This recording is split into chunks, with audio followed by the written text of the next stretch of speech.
Alrighty guys, this is Knight here. So today I'm going to go ahead and start recording that video I said I was going to do on combat. In addition, we're going to be talking about some of those debuffs I was talking about we're going to talk about later as well.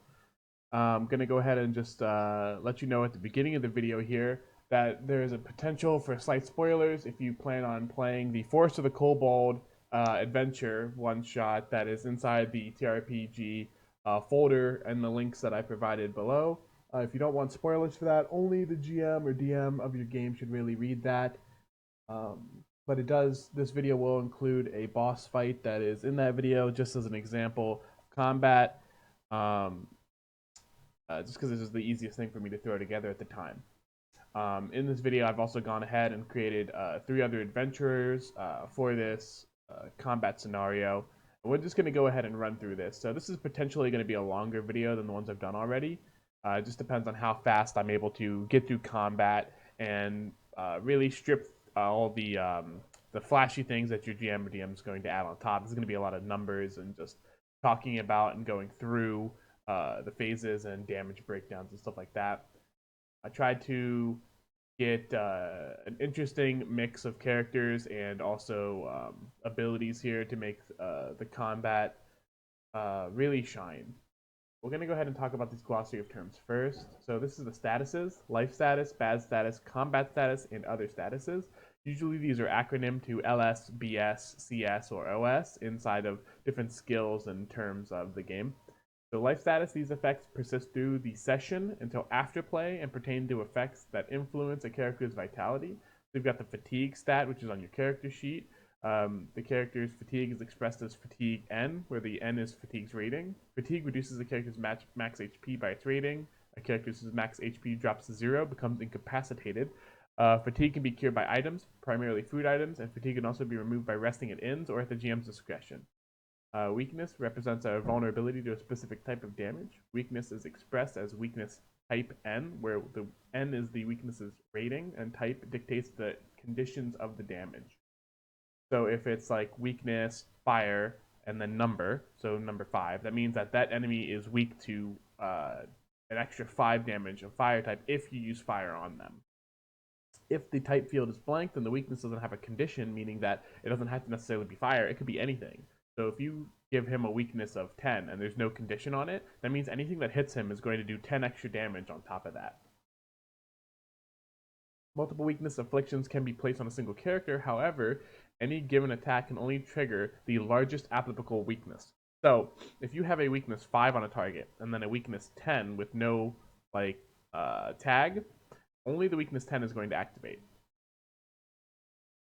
Incapacitated represents an inability to continue combat or severe damage. Any character that is incapacitated has 0 HP and cannot fight. Incapacitated characters are always considered post-action, cannot take any actions. Incapacitated does not remove any statuses or hate, but all tags other than incapacitated are ignored. An incapacitated character becomes dead after 3 rounds, which is a house rule. You can take that off if you don't want to. And if you died, you died. But this is log horizon, so you will respawn like the last chapel of the town you visited, or however your character. If your character is like a lander for some reason, and you want them to be like an adventurer, then that means they'd probably be permanently dead. But if you wanted to play as like an adventurer, then you would, as per the story, respawn at the chapel the last time you visited. So that could be like 3 days from the last place you visited, or anything else. So in situations where you're traveling from a major city, maybe having a healer with a resurrection spell would be prudent. Talk about the bad statuses now. These are the little statuses that are on the character sheets that you'll notice have little checkboxes next. The bad statuses are temporary combat conditions that have varying removal conditions. So you've got staggered, which is an intense or overwhelming pain or pressure that works against the character. Staggered characters take a -1d penalty, so that's 1 die, on all timing major process and timing major action. Anything during the main process or major action will have a -1 die against it. Staggered characters naturally recover after the end of their main process. So once you finish your turn, you naturally recover from staggered, meaning you don't have to spend any actions on it or spend any special resources on it to go ahead and get rid of that bad status. Dazed, a mental or physical numbness that lowers reaction speed. Dazed characters only take a minus 1d penalty on evasion and resistance checks, but that's actually really big because you really only get 2 dice for evasion and resistance checks unless you're like a monk who gets that extra die for evasion. Dazed characters cannot hinder, meaning you can't stop people from just running past you after your healer or whatever. Dazed characters naturally recover after their main process. Again, that's really useful there. Rigor, immobilized in some fashion. Characters with Rigor cannot take any actions that have the movement tag. Characters with Rigor cannot hinder. Rigor can be removed using a minor or major action. So now again, this is talking about the movement tag.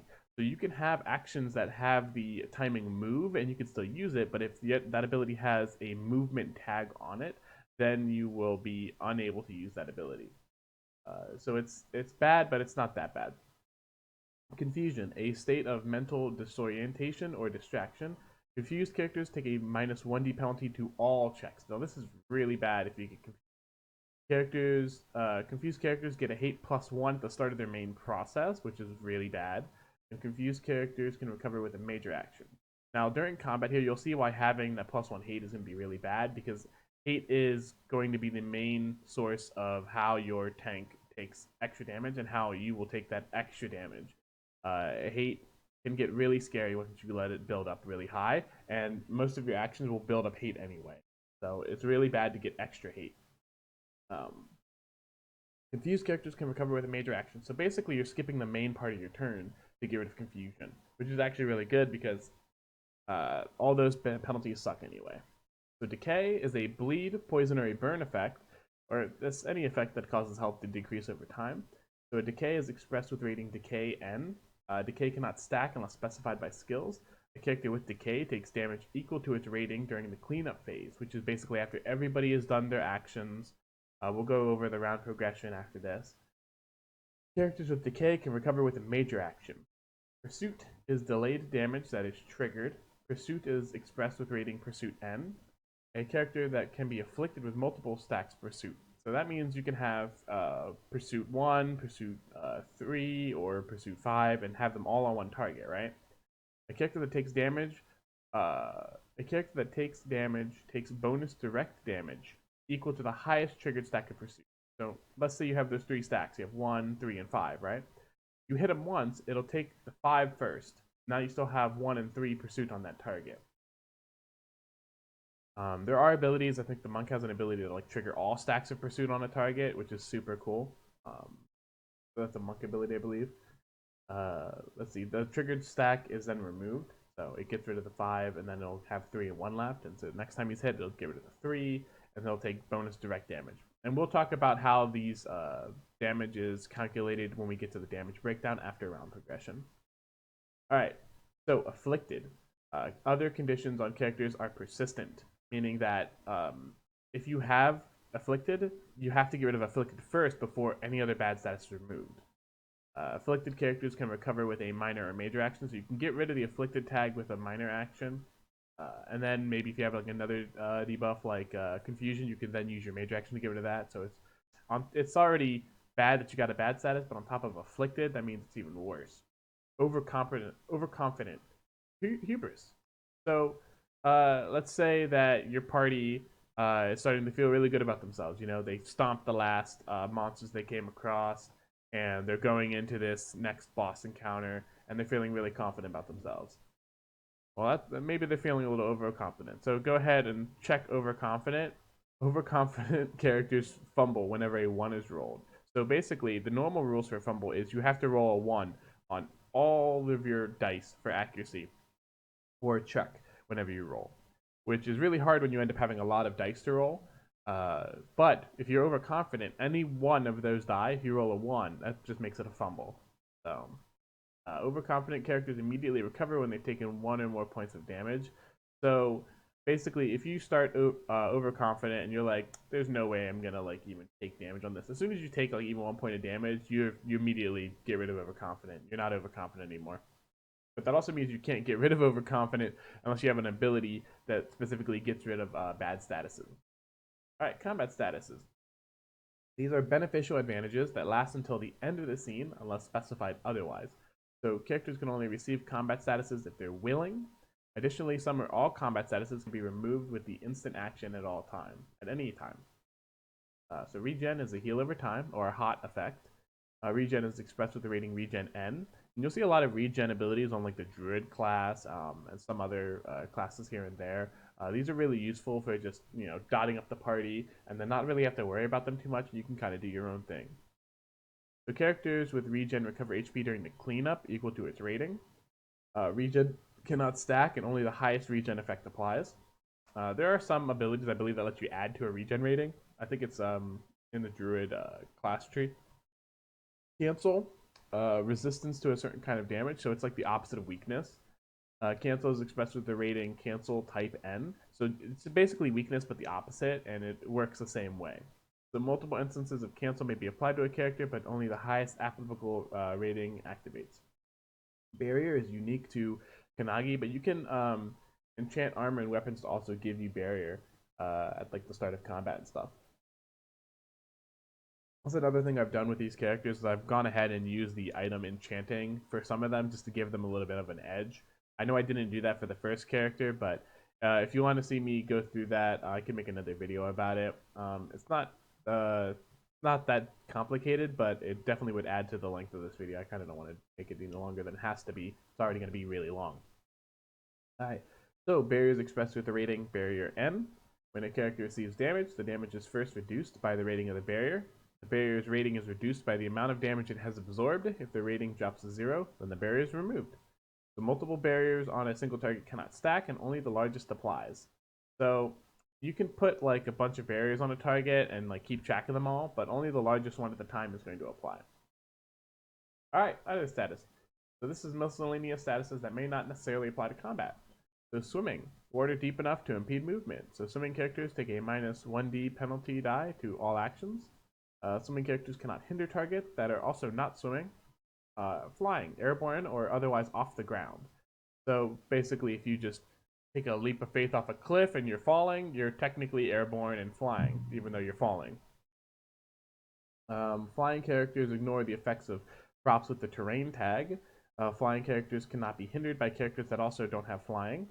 Flying characters cannot fly high enough to avoid melee attacks. So if you got a bunch of birds flying around or whatever, your melee character can still attack them. So don't ever feel like you have to make sure your character has a bow with them at all times. If you don't want that option, you don't have to. For me, having a bow is more like hitting somebody that's like 4 squares away rather than hitting somebody that's flying. So just keep that in mind when you're choosing your equipment and what you want to bring to combat. Dual wielding. Fighting with a weapon in each hand. Several classes, such as the swashbuckler, may take full advantage of this status. Dual-wielding characters must specify one weapon to attack with, applying that weapon's attack power. Dual-wielding characters gain the accuracy and initiative bonuses of both weapons, but not necessarily the attack power. Now, I believe there are some styles of combat, some style skills you can take when you create your character that will allow you to add both attack powers to the attack. But you have to specifically spend skill points on that, and sometimes at lower levels it's not really useful to go ahead and do that because of the limit on how high you can increase that skill. You got to put like multiple points into it for it to really be useful, I think, that kind of thing.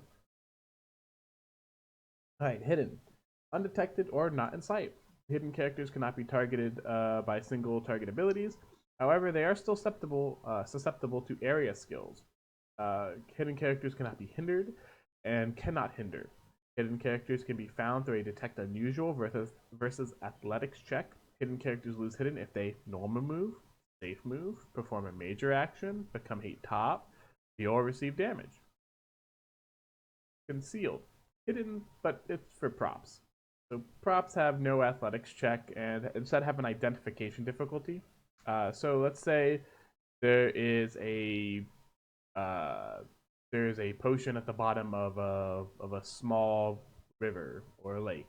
It's concealed, you wouldn't necessarily see it, but it has an identification difficulty, so you would roll to identify the area, kinda, and just investigate. There's different checks for that in the basics tab on the skills spreadsheet. You can also do the same thing for like hidden doors and stuff. Identified. An enemy that has an identification check made against its identified made against it is identified. So basically, every enemy in the game has a identification difficulty, and when you first see it, you might not know what it is. So what you can do is during the briefing, you can actually try to identify it. And what that's going to do is that will allow you to know its name, its tags, its level. I believe it's HP. So there's a bunch of things you just end up learning by identifying it. Otherwise, the GM has no real reason to tell you any of these things. He could just be as vague as he wants, and you won't really know anything. And knowing these things actually helps out a lot. So if you know that it's a mob tag target, you can use a lot of abilities to just instantly kill the enemy on the target. All right.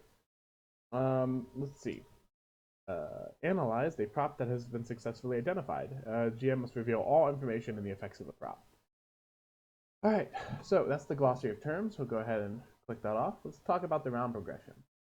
So with the round progression, we have the beginning with the briefing scene. Now the briefing scene allows you to use abilities that have the briefing timing, and also you can use certain setup abilities like, oh, I have it here, with the preparation tag. So see preparation tag right here. So abilities with the preparation tag you can also use during the briefing scene. So after the briefing scene, which is where the GM normally will describe to you what you see in front of you. So in this situation, I would say something like, you see a gang of kobolds that are bearing down on this young hunter that is in this forest. And during that time, you could be like, how many kobolds are there? What are their tags? Who looks like they're in charge? Does any of them look like they're capable of magic? Blah, blah, blah. And you would roll different skills for these. Let's see. So then the round progression would begin. So the setup process would happen. And this is the first setup. So now you're able to use skills with the timing of setup. And then after that, after everybody's done their setup skills, enemies included can use their setup actions at this time. Then the initiative process begins. And the initiative process is going to happen a couple times over the course of everybody's actions. So if you have a skill that's able to be used during the initiative, you can use it during anybody's initiative phase. During this initiative process right here. Excuse me. So the initiative process is how you determine who is going next. So whoever rolled the highest initiative will go, and then the next highest, and you go down the list just like that. After the initiative process determines whose turn it is, then they go into their main process. So during their main process, they can do these actions. Not necessarily in this order, but you can do one of each of these. So major action, minor, move, and instant. Then once you've done all those, it asks you, are all the characters post-action, meaning that you've done your actions for the turn. If it's a no, then you start the initiative process again, and you see who has the next go around. If it's a yes, then you go to the cleanup process, in which you would then calculate healing over time, and then any decay ratings, and anybody that has a cleanup process skill, so timing cleanup, that would then activate. Then you ask, has the objective been completed? So in this case, the objective might be to eliminate all the kobolds. If the objective to eliminate all the kobolds has not been completed, then you would go back to the setup process. If the objective might be like, everybody get to the other side of this hallway where all these traps are shooting at you and stuff, that can be a completely reasonable combat encounter, where instead of like this fight scenario, you have just a long hallway with like a bunch of traps, and every time somebody steps on a trap or something, it launches something at them, and if they're like evaded or something, and once they get to the end of the hall, there's a door closing slowly over a couple of rounds or something like that. You could do it like that too, and basically make the objective not necessarily killing something, but to do something. You can totally do that. It's completely valid. So anyway, once the objective has been completed, then the round progression ends and combat's like over. That's the round progression. I'm gonna go ahead and get. So let's talk about the damage breakdown. This is probably the most complicated part, but it's not gonna be that complicated once you get it. So it starts with an attack declaration. So an attack skill and target must be specified, and the attack only occurs with the GM's permission. So they can try to attack something, and if it's not really going to go through or it doesn't make sense to the GM, he has the final say on whether or not it's going to go through. But if all that checks out, then you move to the hit check. So the hit check is the accuracy or whatever it says in the check section of the skill box. So the hit check, if the hit check is bigger than the dodge check, then it's a success. If the hit check is less than or equal to the dodge check, it's a failure.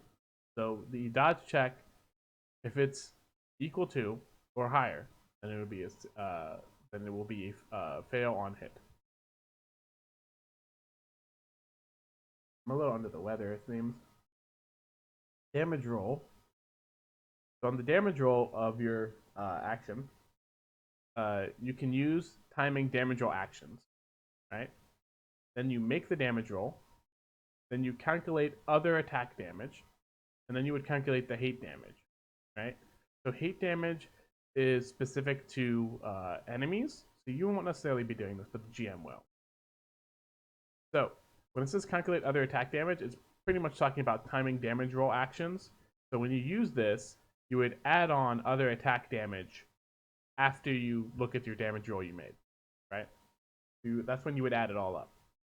So now it comes to applying the damage, right? You have all that damage. You got your hate damage added on there. You've got your other attack damage. You got the damage roll. So now you apply it. So here's what you could use before damage actions. So physical / magical defense damage reduction goes into effect. So if it's a magic attack, then you would apply your magic reduction to it. So then you apply your other damage reduction, and then you would apply HP damage. So then you would apply hate damage directly, pursuit damage directly to HP, and weakness damage directly to HP. They're not reduced by anything, right? So then you would go through other damage and effects, and then timing after damage actions. So at this point, damage has already been dealt, and now you can apply after damage action. So now, after that, the defender's hate decreases. Now this only really applies to players. Enemies do not have hate.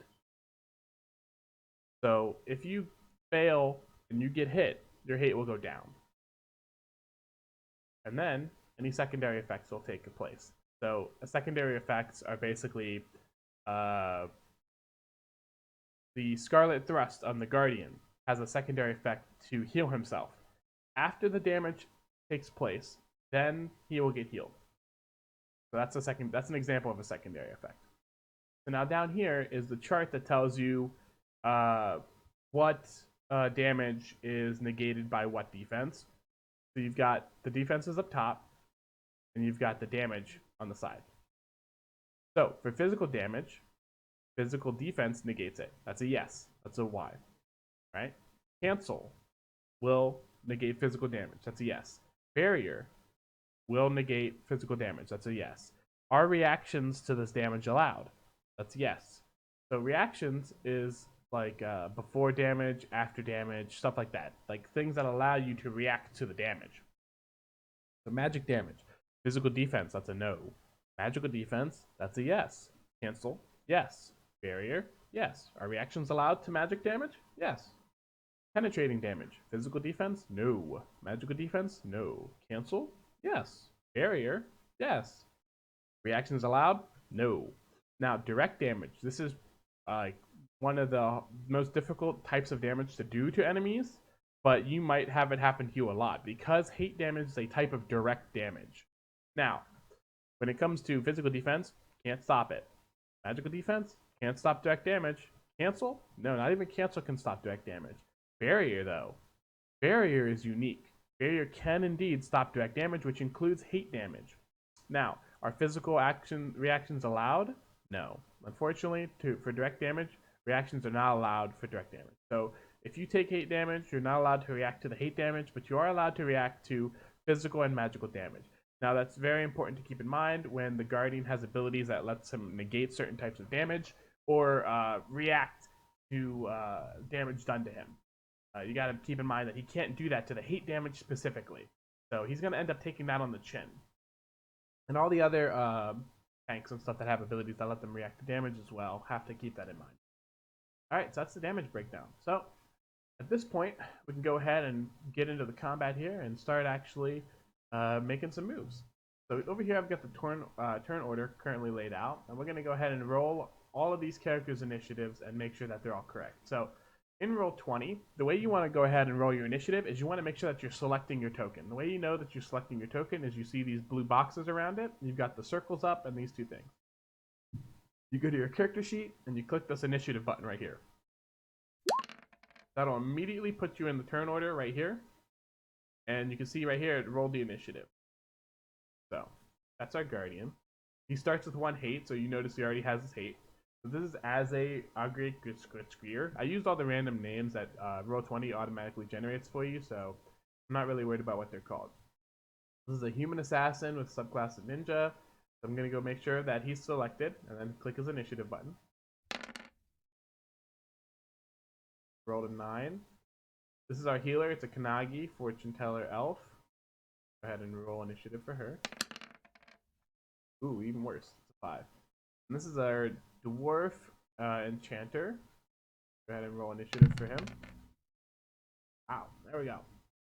Alright, so now it comes time for the enemies. Roll the enemies. Got the kobolds. That's the kobold leader I'm selecting, actually. Alright, so let's see. Now, down here, they actually have initiative 5. So basically, that's going to put him at less. But in order to make sure that he's on the initiative sheet turn order and you don't have to type anything in, and it's super easy, what you can do is just make sure that you're targeting his token, and then click the button anyway. Because what that'll do is that'll put his picture here, and all you have to do is change the number right here. Change that to 5. Alright.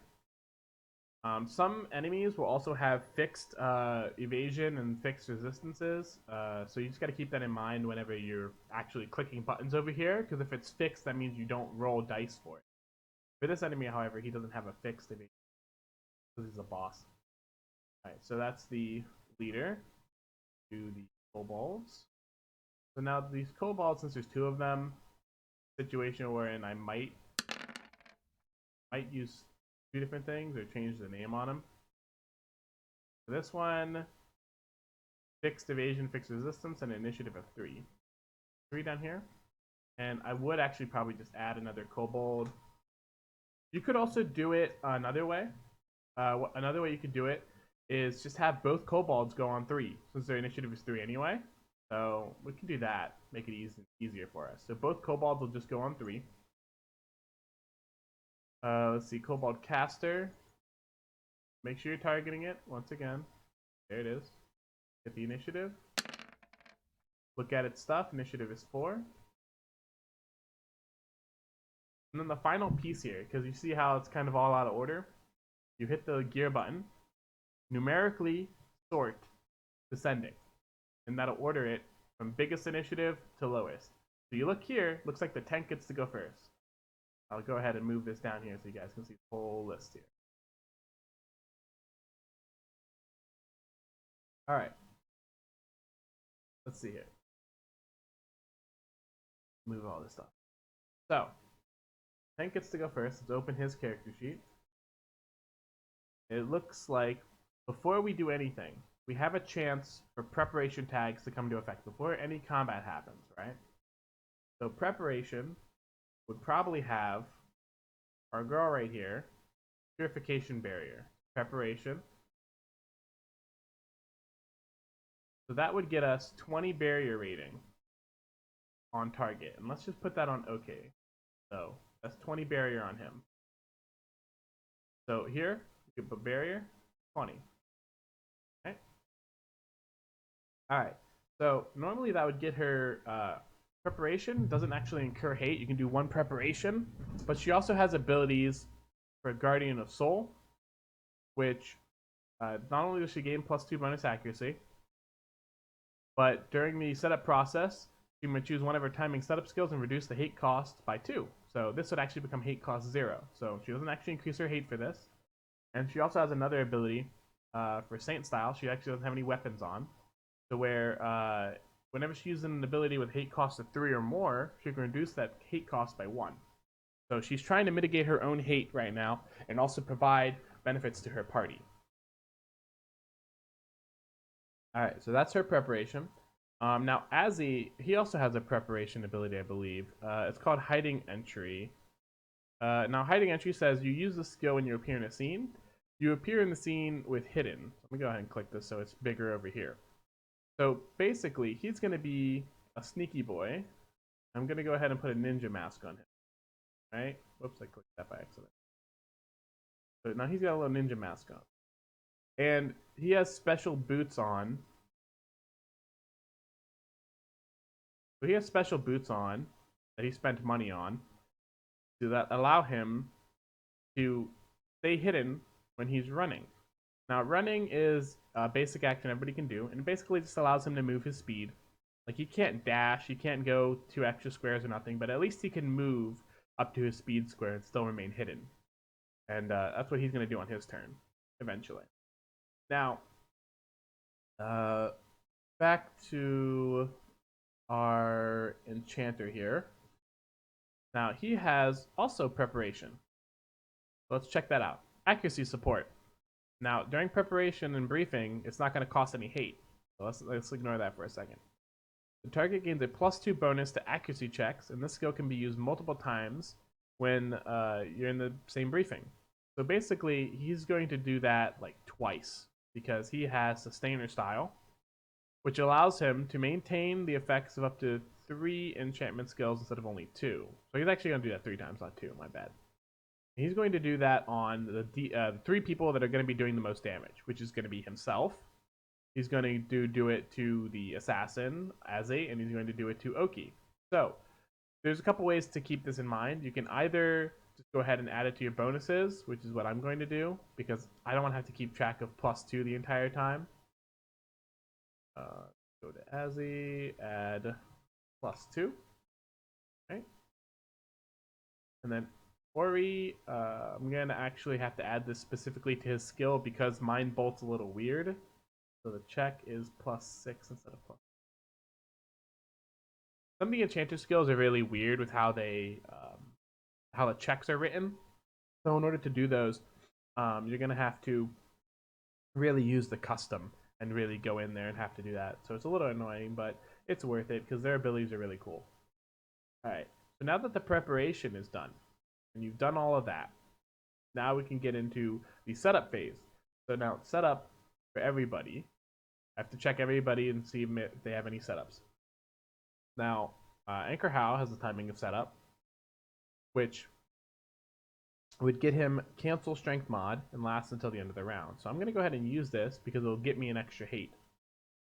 Right? So now I have 2 hate and I have cancel strength mod, which is 3. Cancel 3. And I was currently hate top, but I'm not damaged, so that extra thing isn't going to actually activate. Right? Now, that's his setup. As the setup, no, he doesn't have any setup. Ori, setup, accuracy support, but he's already done that, so he's not going to do it again. Asujo, setup. Let's see, purification barrier is good. Let's see, so this is during the setup process. This purification barrier, her good friend Azzy here, Azzy. So Azzy is also going to get 20 barrier here. Alright. And then Ori, we've already talked about. So let's look at the enemies here. The enemies have some abilities that might have setup. Not the Kobolds. The leader does have a setup ability. Let's look at it. Target single range 4. Use this skill on a character with hate top. The target takes pursuit 5. Now, currently the Kobold leader is way too far from anybody he can use it on, so he's not going to go ahead and use that. Caster does not have any setup abilities either, so that means the setup phase is done. Now we go into the initiative, which is Oki. So Oki is going to go ahead and use a dashing action to run up. So 1, 2, 3, 4. He's going to end up right here. Now, the other thing he can do is pretty much just chill there. He can't really do too much else, unfortunately. Now Azzy can move twice. He's gonna do that. Ori can shoot 4. 6. So Ori is gonna move twice there, so he can have a line of sight on that. Now the bush specifically has some stuff on it. Let me look over here. Let's see. So the bush has a cancel attack from other than the nearest 3. So basically, attack from range is lowered by 3. But Ori is going to go ahead and launch the first attack of this as a Mind Bolt, which is a 15 versus the resistance, I believe, on the caster. Now, this. It's going to hit. So if that's 25 spirit damage to the caster, so we'll look at this, right? So it's already got -3 on it. So that's 22 damage. Minus the spell defense. So 22, 21, 20, 17, 16. So it's going to do 16 damage to this Kobold caster here.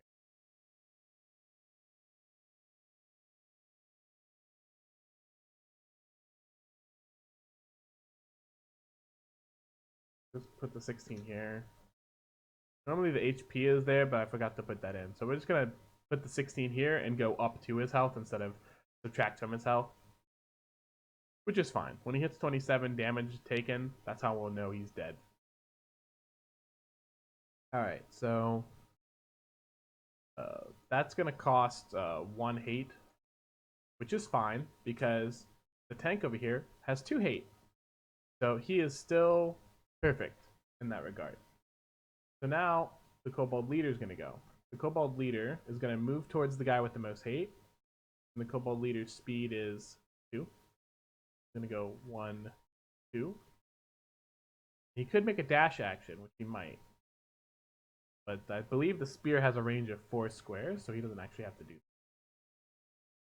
So he's going to use this. Got a check of 9 versus evasion, so Oki is going to have to make a evasion roll here. It's a 5, so he's going to definitely take that hit. Now, it's 22 physical damage, right? And because it's a hit, the boss is going to make the target take dazed. So Oki is going to be dazed after this. So he's got cancel 3, so that's 19 damage he's actually going to be taking. 19 minus 14 is going to leave him with 5 damage taken. So that's 5 that's going to come from the barrier first, so he's at 15. And then the hate damage is going to apply, so it's hate 2 times the hate multiplier of the Kobold leader, which is 4. So that means he's going to take 8 damage. So 8 out of the barrier, 15 is going to leave him with be a fucking loser here and just do this. 15 minus 8, 7. So that'll leave him with 7 barrier left. So he hasn't actually taken any health damage left because of not only his cancel, but his barrier that he got. So the barrier is super, super good. It prevented all that damage. Alright, so let's see here. So the Kobold leader is done with his turn, but he does have this reaction, which allows him to go a second time in the same round, but his initiative is 0, so he goes at the very end of everybody else. Alright. Okay, so the Kobold leader's done. Now Asajio goes. Now, his barrier was just lowered. She wants to get that back up. So what she's going to do, she's going to use Chiming Bell Barrier here. Right? Chiming Bell Barrier is going to add to the barrier rating instead of subtract. Now, it does have a range of 2 squares, so she's got to get up there. It does have a minor timing action. She's got to go 1, 2, which allows her to reach 2 squares and do that. So now, Pokey is going to go up by 4, so 7 plus 4 is 11. So it's 11 barrier right now. Alright. And the Kobold Caster is going to go. Now we got to also remember that this guy was hit, so his hate goes down to 1. When you get hit, you got to reduce your hate. Can't forget that. Now the Kobold Caster's turn. Now this guy just hit him, and he's got a hate of 1, which is the same hate as the hate top.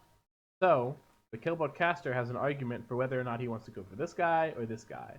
Well, let's be honest. He's going to go for this guy because he hit him last and he's hate top. So I'm going to make him attack him. Kobold Caster, I'm going to go ahead and throw a Thunder Kobold, which is a clever play on words. Cantor is going to try to resist that. Nope.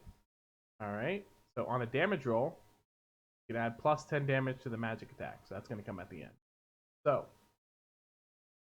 now we have to look at how much damage this guy's going to take here. So we've got the basically 37 minus 8. 37 minus 8.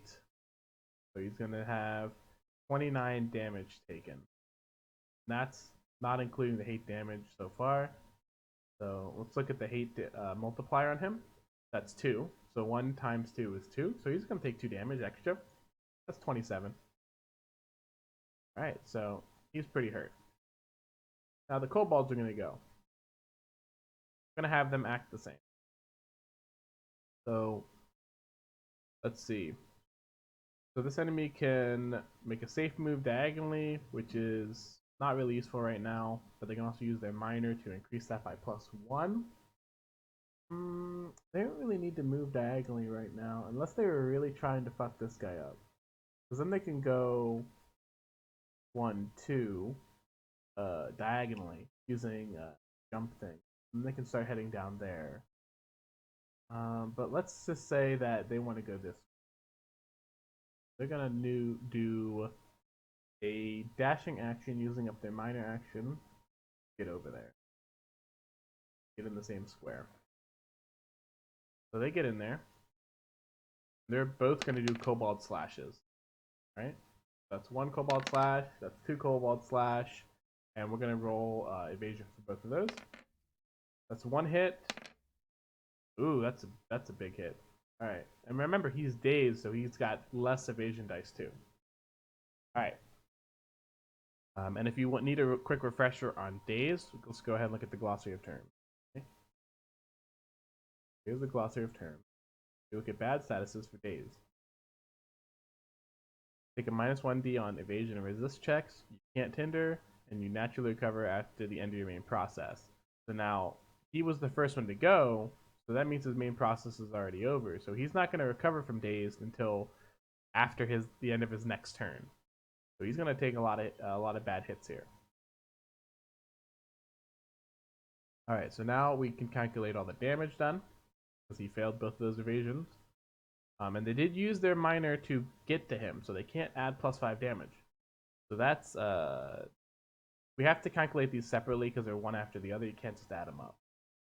What we're going to do here is we're going to look at this. Got a barrier.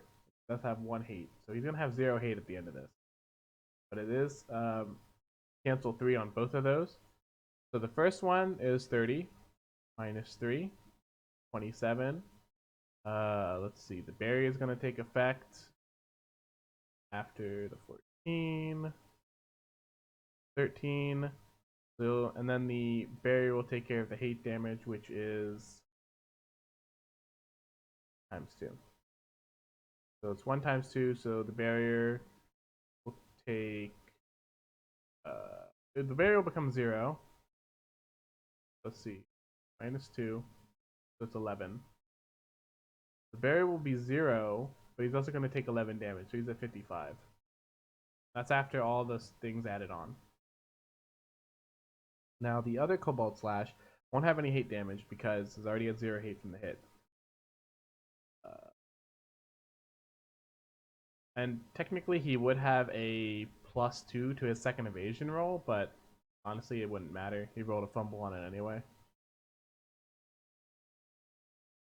So because he's not hate top and he was being hit, he would get a +2 to dodge and resist checks. Alright, so now we add the physical damage, which is 31 minus 14.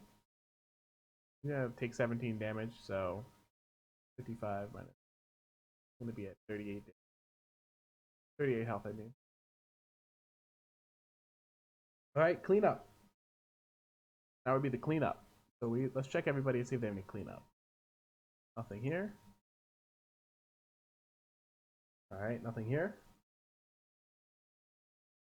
Oh, here's one. Sweeper. We're not there yet, but basically, if a target has a mob tag, or their HP is really low, you can just immediately kill them. So we don't have any of those yet, so we can't do that. Last guy we can check is her. No cleanup action. Alright. Alright, so here's where we're at right now.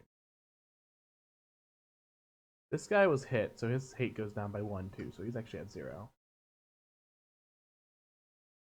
Now, another thing to keep in mind is that when you're playing, the player should be in charge of their own hate values.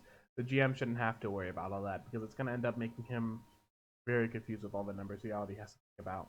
Every player is in charge of their own hate values. That means increasing their hate when they use abilities and decreasing it when they get hit. So, Oki is going to use another Anchor Howl here during the setup to increase his hate. Also give him the cancel.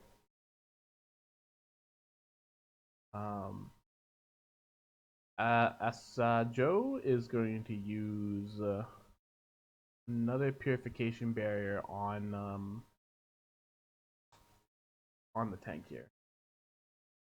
Back up to 20. Honey nose is getting the better of me. There. After that, you have the Kobold leader, who should be in range for this. 4 squares. Use this on a character with hate top. Target takes pursuit 5. I'm gonna take pursuit 5.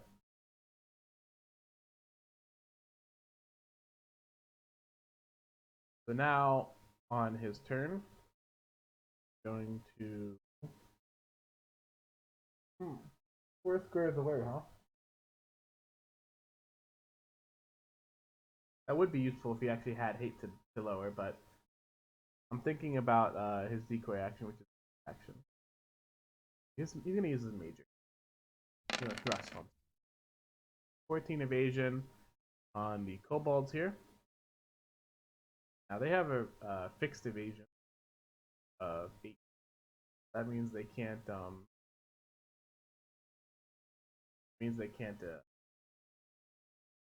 roll dice. You have to look at their evasion, determine whether or not that hits. So that's going to hit. It's going to deal 20 physical damage. They've only got 6 defense here.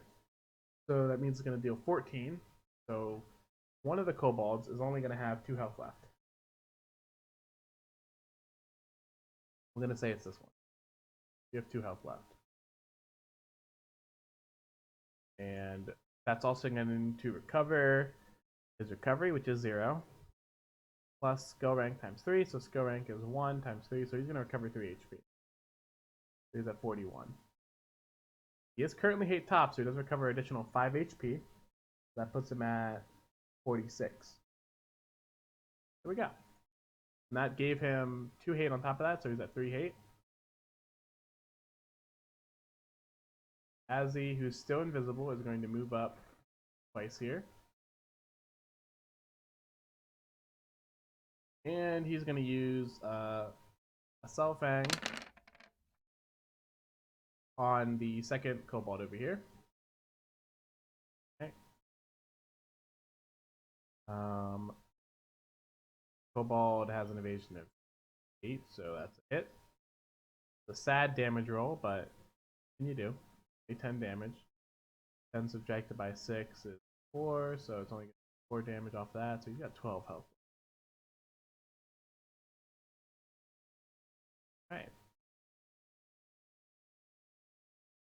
So it was a success, so you may make a safe move 1 square, but he does want to use Sweeper at the end of this to take care of that Kobold, so he's not going to actually take that move.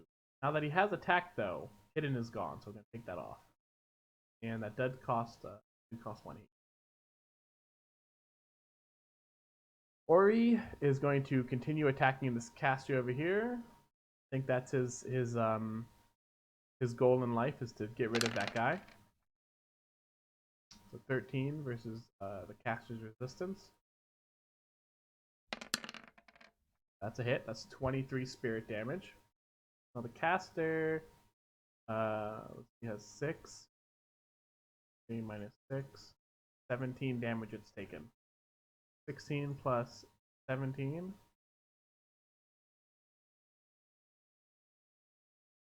That's 33. If we look at his total health, he's dead. So what we're going to do is we're going to go ahead and put a big old X on him. He's dead. I don't have to worry about him anymore. That did cost 1 hate, so he's at 1 hate. Now that was his major action. Now he's going to use his move action to move up 1, I believe. So that way he can attack this guy on his next turn. And he has a pretty good range of it. I forgot to do the Kobolds leader second turn. I can do that now. It wouldn't change that much. I'll do that now. And see, that's something you got to keep in mind is right now during this combat simulation, I'm keeping track of like every player on the board here, basically playing by myself. So I'm gonna make little mistakes, but I already went through like how the damage should break down, how the rounds should be going through. So analyze the video a little bit, just try to keep in touch of what you're supposed to be doing. When you're actually in game, you won't have this much to keep track of because you'll be playing with other players. So don't get too demoralized or demotivated that you have to do all this complicated stuff. It's not actually going to be that complicated when you're in game because you'll have other players to play their part of the game, and you won't actually have to keep track of all these bits and bobs everywhere. You only have a certain job that you'll do, and sure you'll do it well. Believe in yourself. So let's see the Kobolds. Fierce, Howling Magic Spear. He's going to do that on the tank. Wow, a 6? Really? Alright. Now, he would still be dazed from this. He would still be dazed. And I believe that's versus evasion. He would. Alright, so that's definitely going to be hit. Now, this is when he has 0 hate, so I'm not going to add any hate damage under this. Let's 21 physical. This is before he had barrier, because this is before the cleanup. So this is going to go straight into his health. I'll just do a straight subtraction from his health to fix this. That's 21 minus 14. Only 7, so 46 minus 7, 39. So he actually should be at 39 barrier. This is what he should have been doing beforehand. So now we'll do another Fierce Howling Magic Spear and actually apply all the barrier and stuff he has now. Including the 9, yeah, there's no way he'll dodge that. Evasion! 5. Like the highest he's gonna get, basically. Alright, so that is a 14, which literally, wow, that his armor is a 14, so that's just straight up is negated. The only thing he has to worry about is the pursuit damage, which he will take pursuit damage. Now you got to keep in mind pursuit damage is negated. Pursuit damage is direct damage, right? And it's negated by barrier.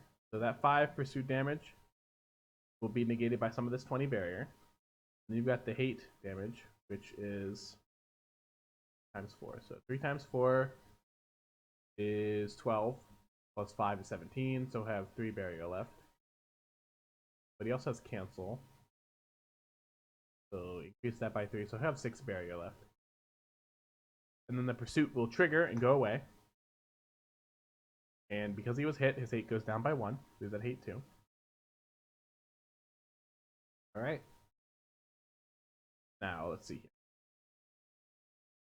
He's going to use reaction. Allows him to do it again. Alright, so caster's dead. Let's move him from the turn order. So the next person to go is our very nice Nagi, who is pretty much just going to use a Chiming Bell Barrier and a heal. Chiming Bell Barrier. Heal is going to get her 1 hate. The heal is going to go onto the tank. So that's plus 11. She's going to go ahead and spend the fate point to increase it by 10. So actually it's 60 health. And the Chiming Bell Barrier is going to increase his barrier by 4, making it 10.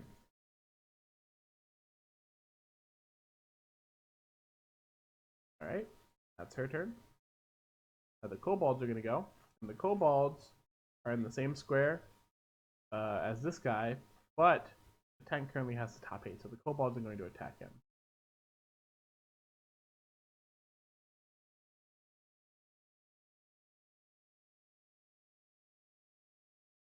Now, the reason that the tank still has dazed is because the leader would have used his minor to make sure that he's dazed because he got hit. Even though it negated a lot of damage, he'd still have dazed. So that's the reason I'm not taking dazed off of Oki's character sheet here. And go ahead and do Kobold Slash. And a second Kobold Slash. Basically no way he's gonna evade those, but let's roll the evasion anyway. Let's go through the motions for you guys. Look at that big old So the first one, he would have 0 hate by the end of this, but let's do this by the books here. Alright, so cancel 3. So Kobold's hate multiplier is 2. 2 times 2 is 4. Minus 3, that's 1. 9 barrier. Then you would take into account his physical defense at 26, subtracted by 15, 12, minus 12, 48. Okay. And actually the 9 of that should come from there, so let's add 48, 57. It's actually at 57, but the barrier is gone. Okay. Second attack, which is 30, 14. There. 16 damage, so 57 minus 16, 41. Look at that. And you also gotta calculate the hate damage. There, so that's 239. So good. At half health, basically. Healer's doing a great job of keeping him alive, and he's doing a great job of taking it. Alright. Now both Kobolds have gone. Now the leader gets to go again because of reaction. Didn't forget this time. Let's see. Who has... So you've got 1 hate, and you've got 1 hate, and you've got 1 hate. So basically everybody in the party except for the tank has 1 hate. So this is probably the worst situation that can happen. Let's see. What is... So during the initiative, which is right after his turn, or right after the Kobold's turn, initiative would happen, right? Have Standout activate. The skill may only target an ally with hate top. You increase your hate to the target's hate plus 1, right?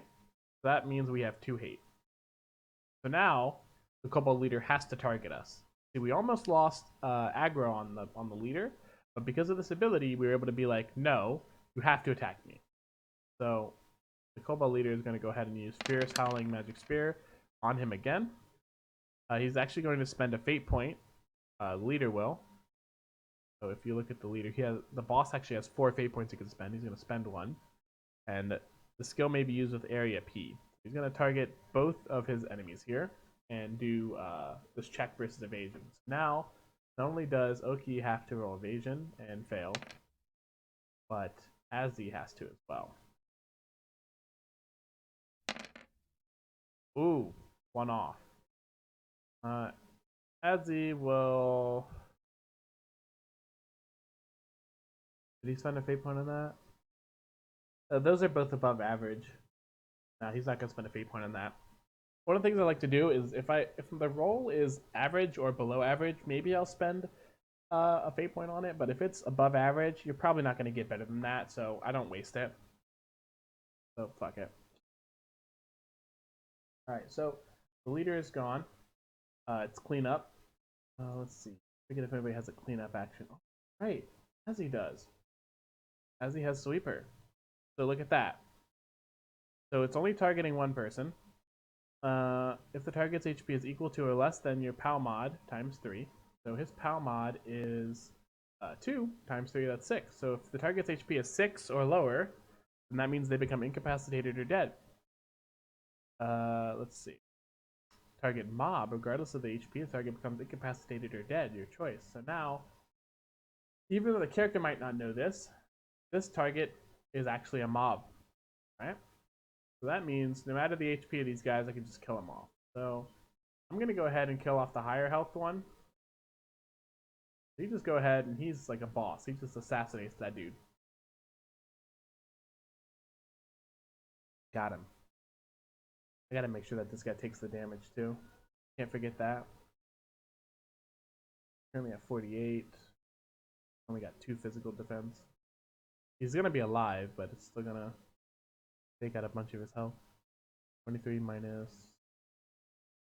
2, 21. He's at 47, and then the hate damage kicks in for 4. So he's at 43. Sure. Easy. Alright. Done. Okay. Alright. So clean up. Let me clean up. It is clean up. Clean up. Nope. Clean up. Nope. Caster's dead. Leader, clean up. Kobolds and clean. Alright, so now the setup phase that happened. So the leader is going to use Howling Punishment, 8 top, which is the tank. I believe his hate went down by 1 because he was dead.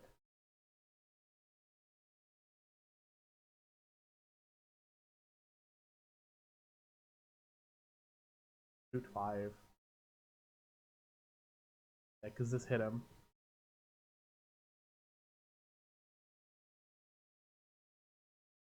Okay. Let's see here. Setup action. Anchor how? He ends 1 hate. He is currently hate top, so he's going to recover 5 HP. So 39 plus 5 is equal to 44. Please. We're going to get some more barrier going on here. More barrier is always good.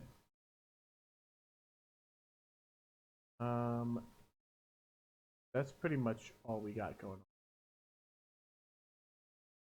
That means that it's going to turn.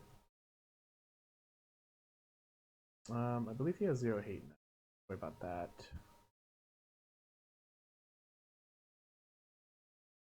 Hate by 2.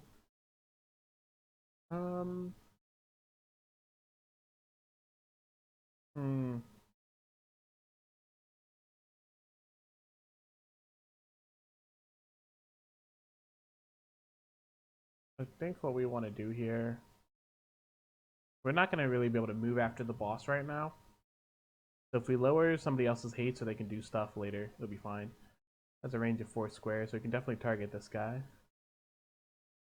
Lower his hate. Reduce hate by 2. Other than that, he can go ahead and try to attack this kobold over here that's still alive. That's definitely a hit, and that's enough to take him out. Look at his 6. He only got 2 health, so he's definitely down. Alright. So that's 2 kobolds down. And after his turn, Oki would definitely have days removed. Not that it matters too much right now, but it will matter later when the boss gets to attack again. Because the kobolds would usually headbutt. Alright, so caster's gone. Leader's the only one left. Okay, so Azzy is going to... He's already revealed. So he's going to run up to the boss, I think. 1, 2, 3. So he has to make a dashing action. So he doesn't have a minor, but it's not like he has one right now. Okay. We're going to use Aselfang. Ooh, 24. Look at that. I don't think the boss can evade that. Nope. That's 13 physical damage. 13 minus 4 equal to 9. So 76 minus 9, 67.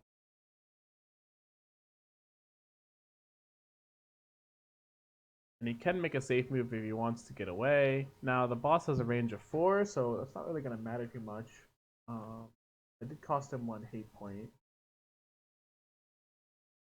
Nope, he should be safe inside the script right now, but if he wanted to later on, he might be able to do a safe move into the bush to get a cancel of 3 later. If he wants to use the environment to his advantage here.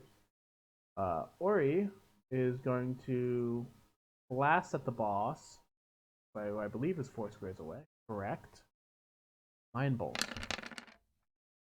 Check of 13 versus resistance, I believe. So we're gonna have the boss resist. 19 magical damage to the target in spirit. Spirit damage, so it's 19 minus 6. 13 damage. 7 minus 13. 54. Yep. Kobold leader is gonna go. Let's see. 1. Kobold leader is gonna keep attacking the tank here.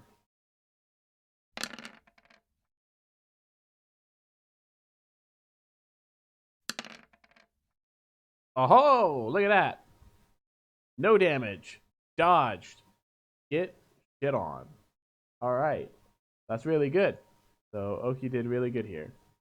So the Kobold leader only has his last action after the healer goes to really do anything. Now the Kobold leader could move.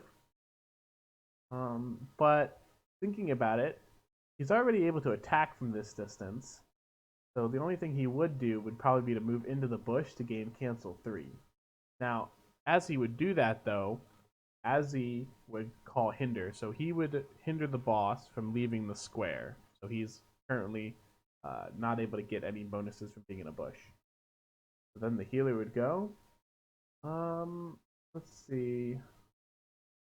Asajo is going to timing bell barrier Oki. Heal. Well, that would get her 2 hate. Let's just have her chiming bell barrier. If she heals right now, she's gonna get hate.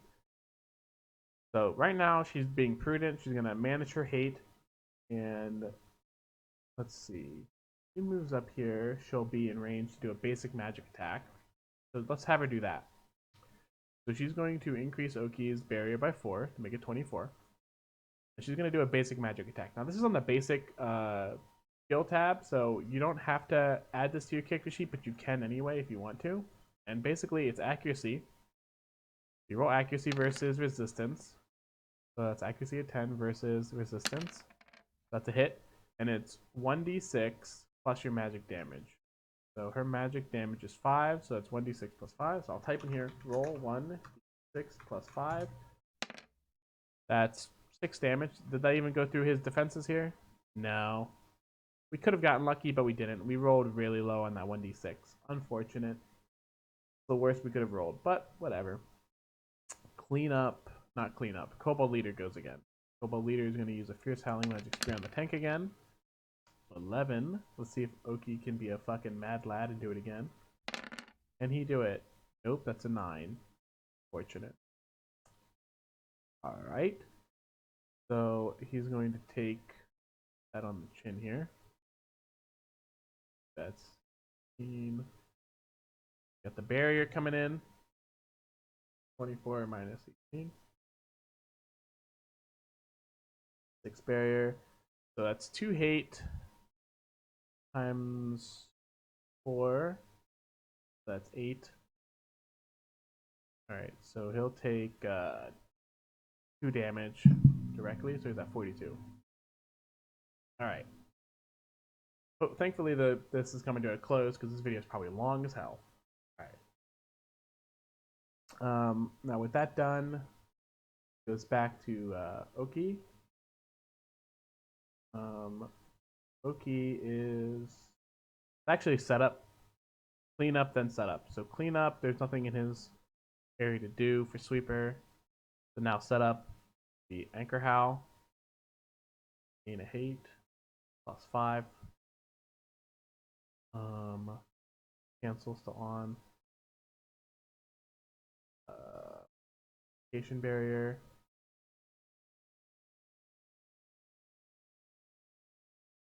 Fate point already used, so 20 to Oki. There's a really good synergy going on here with the healer and the tank.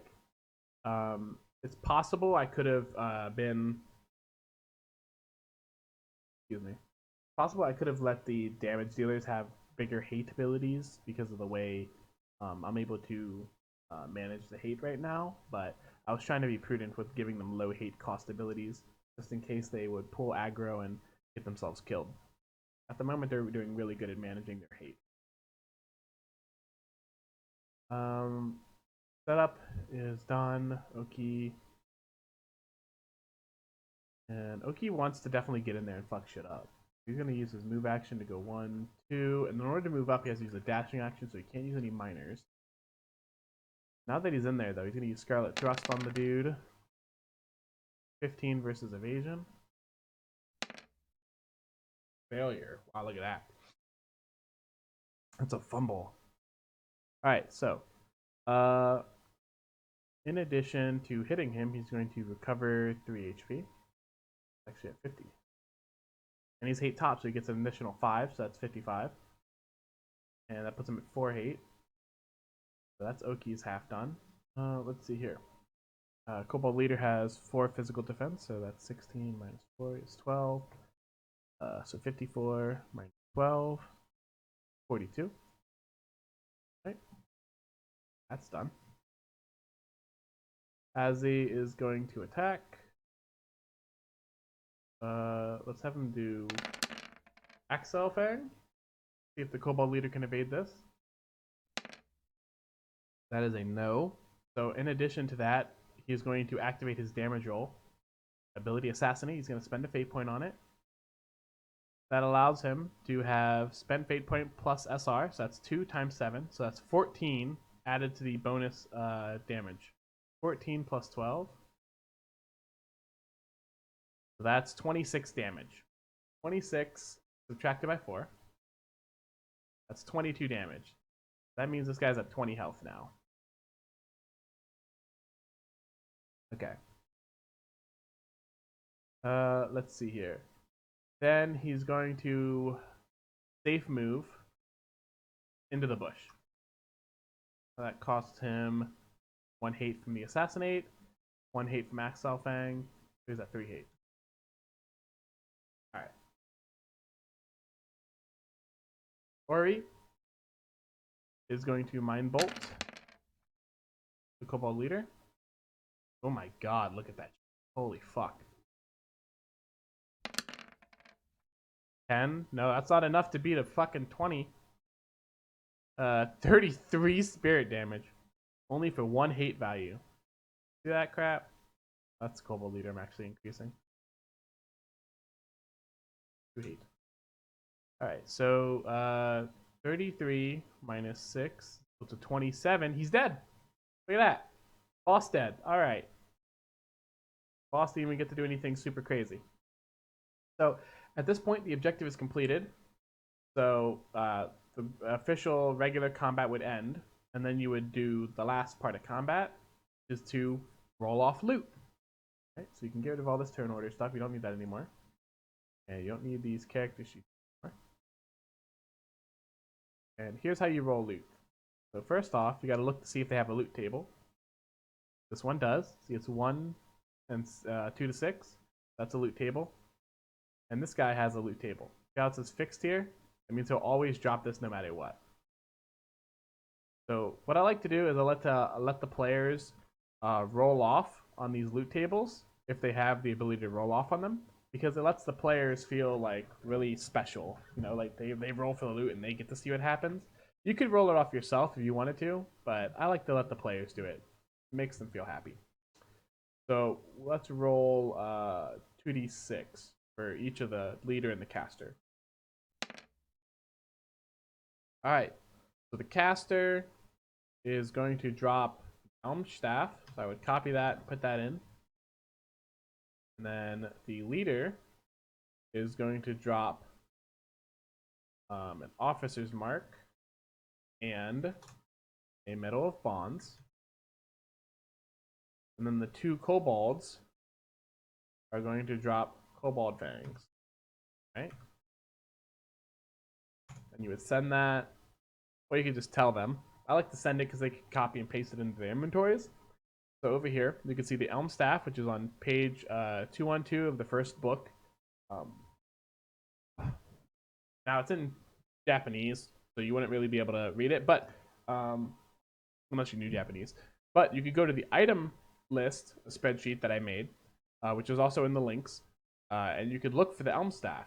Now the Elm Staff is on there. It'll tell you the value, the damage, and everything of it. The Officer's Mark has the valuable tag. Valuable means that it's really only good for selling. If you wanted to roleplay something different with it, you could. It's up to you. You could have them hold on to it, be like, oh yeah, this is an Officer's Mark. I'm using it to trick somebody to get somewhere. You could totally roleplay that out if you want. But as per the rules, the valuable tag is meant really just for selling. Kind of like trash items in MMOs. Now, the Medal of Bonds is a very unique item. It's a core material. Now, you use core materials to make named items. The named items are very special items. I'm going to go ahead and pull that over here on the item list. On the item list spreadsheet, you'll find all the named items at the bottom right-hand sheet. So let's go ahead and look at this. These are all the named items that you can create using these core materials. So if we go ahead and we look for the Medal of Bonds, here it is. You can craft twin heraldic rings. So it costs the Medal of Bonds to have 2 ash rings, 2 magic catalysts rank 2, and 70 gold to make it.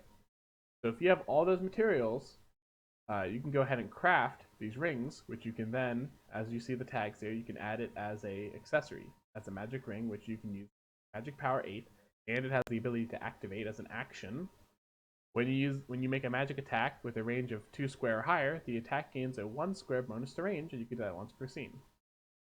So that's pretty useful for getting off the attack on somebody that's really far away, at the beginning of the scene, probably. Because at the beginning of the scene, you're probably going to be maybe farther away from the guy. And down here is the total cost. That adds all these costs together for you, help you out. It's subtracting the total cost, whatever you have, to figure out the rest of the cost. Alright, so that's the named items, and that's the loot, and that's the fight. So, I really hope that this video helped you guys out. I've been meaning to make it since yesterday, but I got caught up with things. I'm a little under the weather now, it seems. But I've got a lot more free time. I got some time off from my job because of this virus thing that's going around. So hopefully I'll make some more videos. I'm blanking on my ideas for the next video, but I'm sure it'll come to me. Probably since I have a lot more time off of work, I'll look for some people to play this game with. If you're interested, go ahead and send me a message or put a comment down below. This game's a lot of fun. Love to play with some people. Been looking to see some people's characters, but you know, it takes a while for the video to get views, and some people just are interested in the learning and haven't really decided to go ahead and share any characters, but you know, that's on them. All right, well, thank you for watching. I really appreciate all the support you guys have given so far, and just watching the videos enough for me. Makes me feel real good that people actually enjoy this type of content. And I'll try to put more out. You guys have a wonderful day. Night out.